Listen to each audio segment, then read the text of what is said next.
था। तो विसर्जन करने के बाद फिर मैं चली जाती हूँ अपनी कोचिंग, जहाँ पर विसर्जन का फिर से आयोजन हुआ है, तो मैं वहाँ भी अटेंड करने चली गई।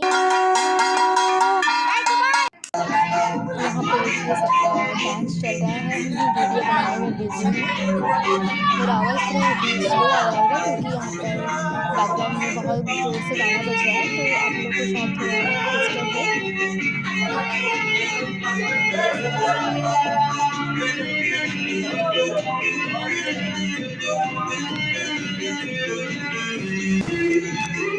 तो अब डांस सबका वीडियो शूट करने के बाद मैं अब वीडियो कर रही हूँ जहाँ पर विसर्जन के लिए रिचुअल्स को फॉलो किया जा रहा है। देखिए यहाँ पर वीडियो के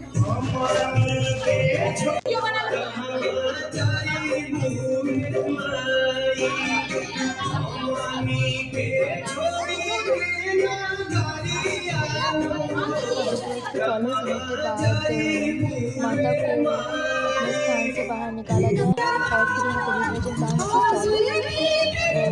तो मैं ये वीडियो बहुत लेट से पोस्ट कर रही हूँ।